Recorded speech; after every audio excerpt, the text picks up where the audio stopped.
So we're diving into something I know you've been really thinking about a lot. Yeah. And that's this whole red pill thing, Right. especially like how it connects to marriage. Yeah. All those like hidden contracts and relationships. Absolutely. It's like you're trying to figure out the rule book. Even the rules that like nobody talks about. Yeah, those unspoken agreements, Right, the exactly. hidden dynamics of power. And expectation. What? So to really get into this, Okay. we're going to look at this book All right. by Conrad Riker. Okay. It's called The Corrosive Impact of Cultural Marxism, a Critical Analysis. Now, that title might sound a bit intense. Yeah. But Riker actually calls this book like edutainment. Okay. But he does say it's accurate. Interesting. And he covers a ton of different topics. Yeah, like what? He goes into critical theory, postmodernism, Okay. gender roles, Right. the family unit, Gotcha. all through the lens of cultural Marxism, which he sees as like this powerful force shaping Western civilization. He's not a fan, it sounds like. No, he's very critical. Interesting. In the preface, he even calls it insidious. Wow. So that right there, that really connects with this whole red pill idea I see that. of like uncovering hidden agendas, Absolutely. questioning the narratives we're given. Right, especially when it comes to things like gender roles. And how institutions like marriage have evolved. Exactly. So before we get too far, Okay. we need to define what Riker actually means by cultural Marxism. Makes sense. He traces it back to this group called the Frankfurt School. Okay. They were intellectuals back in the early 20th century. All right. And they were really interested in how culture shapes us. Okay. Like how media, Yeah. education, Yeah. even art, Interesting. all of that shapes our thinking and behavior. So it's not just about like economic systems. Yeah. It's about the ideas behind everything. Right. The ideas that permeate our culture. Yeah, I get it. And they believed that if you change the culture, Okay. you can fundamentally transform society.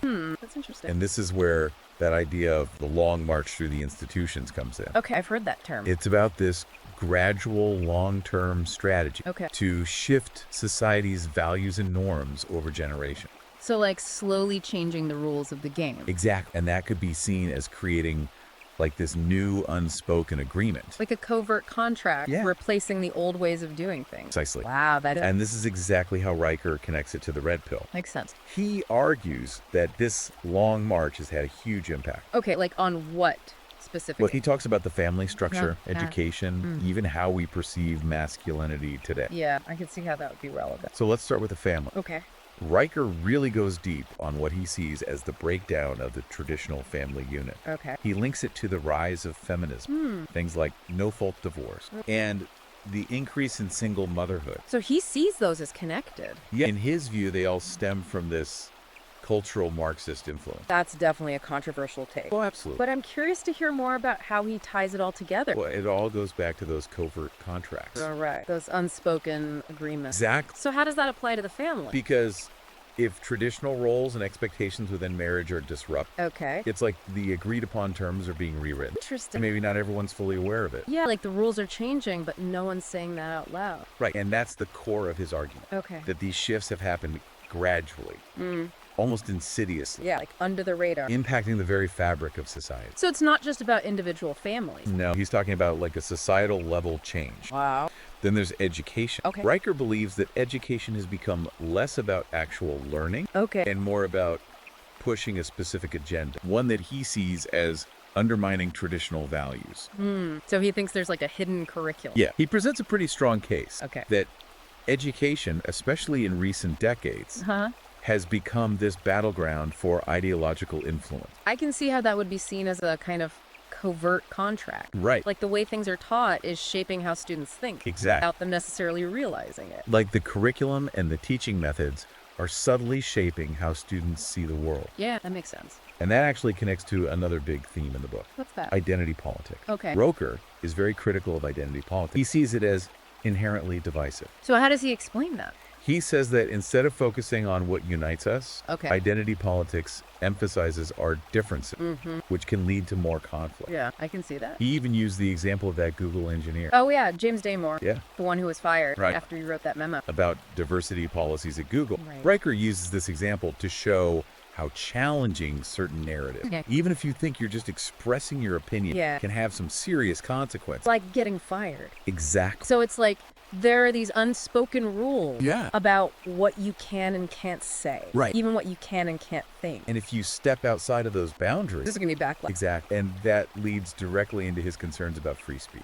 All right, I'm curious to hear what he has to say about that. Well, Riker argues that the ability to express dissenting views, Okay. especially views that challenge the main narrative. Yeah. That ability is being eroded. Like people are being silenced. It's like that saying, the nail that sticks out gets hammered down. Right. And he connects this to the media as well. Okay, how so? He argues that media bias and the way algorithms control what we see online, they create these echo chambers where we're only exposed to certain viewpoints, and that limits our exposure to different perspectives. It's like we're being subtly steered towards certain ways of thinking. Which again kind of ties back to that idea of a covert contract. Right. It's like we're agreeing to a certain worldview. Without even realizing it. That's a scary thought. It is. And to really understand Riker's full argument, we need to grapple with another concept. What's that? Postmodernism. Oh boy. Yeah, this one can be a bit tricky. I know, it's a whole philosophy. It is. That can be hard to wrap your head around. But essentially it challenges the idea of one single objective truth. Okay, so like instead of saying this is the truth, modernism says, well, that might be your truth. Exactly. But here's my truth, and they're both equally valid. Yeah, and that can be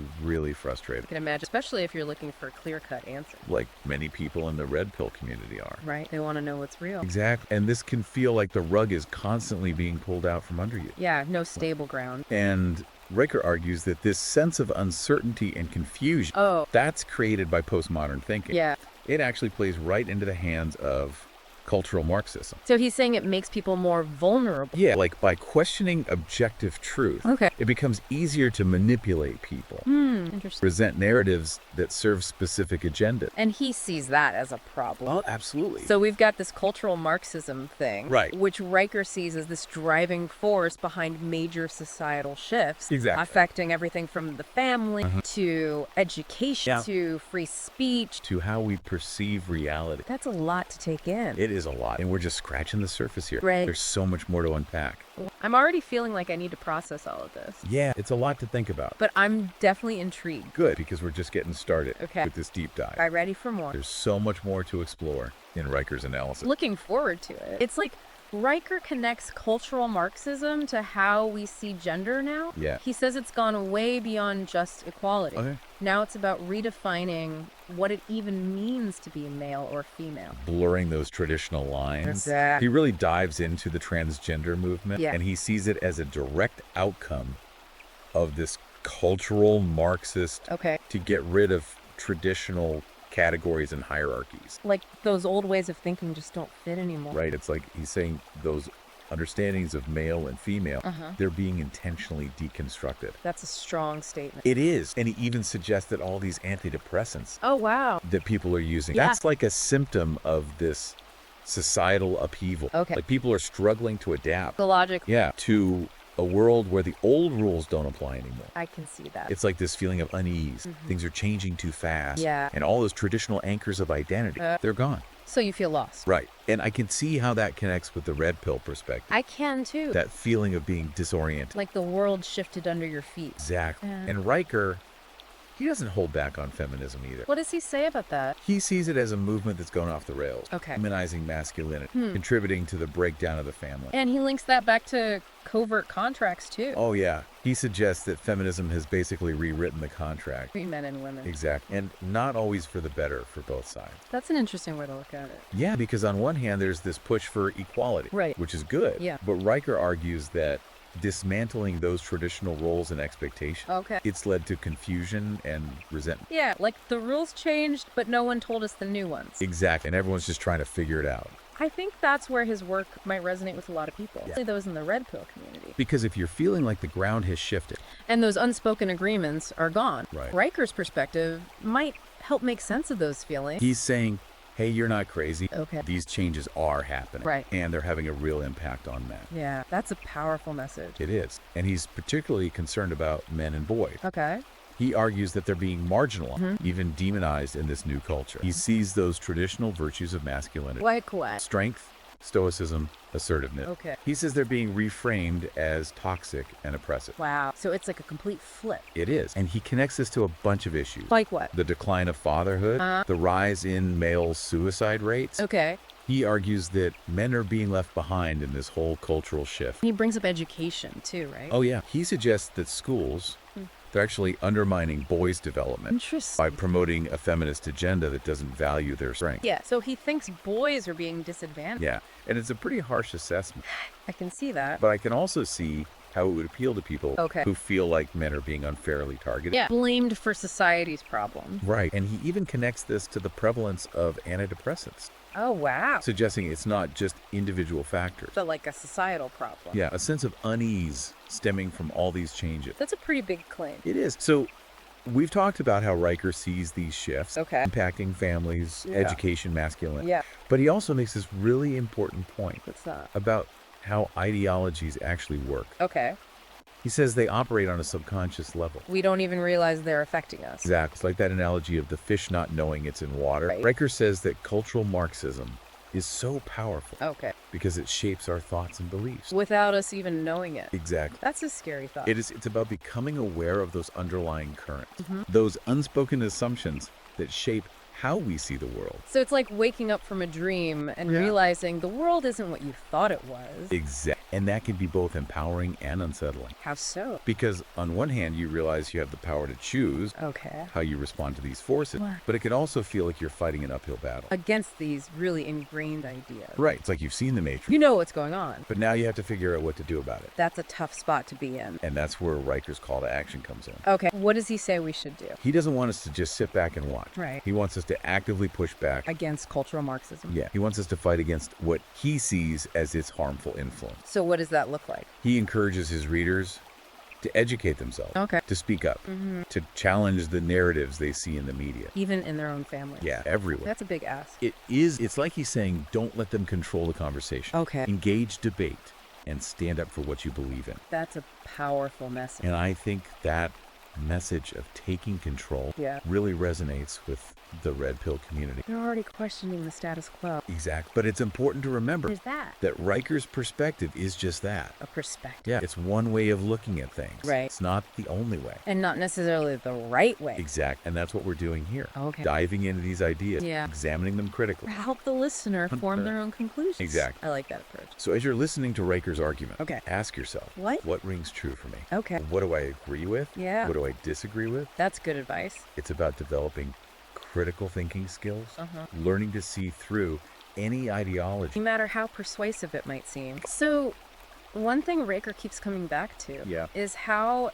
this cultural Marxism is affecting how we all get along. Social cohesion. Right. Like he's saying it's actually getting harder to connect with each other, to find like a shared purpose. Because of all this. Exactly. Like we're being pulled apart. Instead of brought together. Right. And he thinks it's because we're focusing so much on identity politics. Yeah, it's us versus them all the time. Right. And it's definitely a bleak picture. It is. But I can see why some people would relate to that. Yeah, especially in the red pill community. Where there's that feeling of alienation. Right, like society's falling apart. Exactly. And Riker points to how polarized we are now. Everyone's on one side or the other. And it's like this constant battle. It's like we can't even agree on the basics anymore. It's like all those unspoken agreements. Covert contracts. Yeah, the things that used to hold us together. Gone. And now it's just suspicion and division. It's a scary thought. It is. And Riker thinks it's deliberate. What do you mean? He says cultural Marxism needs conflict. To survive. To thrive. Yeah, because it's easier to control people. When they're fighting each other. Exactly. Divided, we fall. It's like he's saying our differences are being used against us. To keep us at each other's throats. And he's especially worried about men. Yeah. What does he say? He says men are being told their roles don't matter anymore. Like they're not needed. Right. And that masculinity itself is toxic.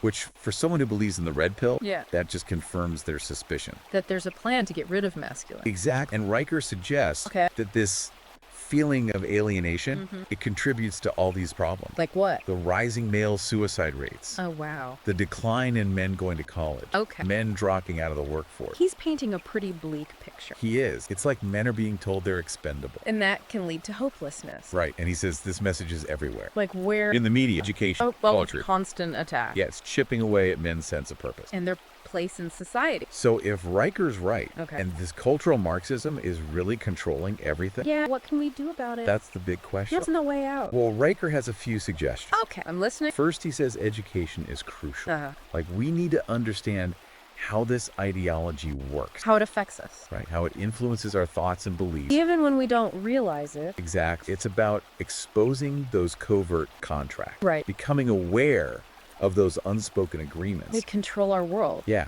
Because once you understand how something works, You can fight it. exactly, you're not just blindly reacting. And he can control. And he also says we need to be more critical Of what? of the information we're consuming. Okay, like the news. Yeah, the media in general. So question everything. Question the narrative. And look for other viewpoints. Yeah, don't just accept what you're being told. Think for yourself. Exactly. Do your own research. Break free from those echo chambers. It's about taking control of your own information. Don't be a passive consumer. Be an active participant. I like that. And finally, Riker says, Yeah. we need to get back to those traditional values. The ones that have been lost. Right, the ones he thinks cultural Marxism has undermined.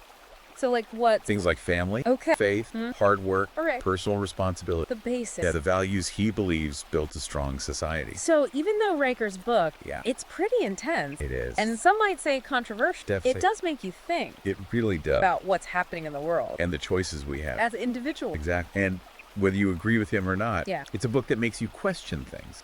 It challenges you to see the world differently. To think about the changes happening around us. And whether those changes are good or bad. That's a really important question. It's a call to awareness. Okay. A call to action And a call to take back our power. as individuals. I like that. And if you're interested in learning more, Yeah. you can find Riker's book, Okay. What's it called again? The Corrosive Impact of Cultural Marxism, a critical analysis. Okay. It's on Amazon Kindle All right. and Google Play Books. I'll check it out. So as we wrap up this deep dive, Okay.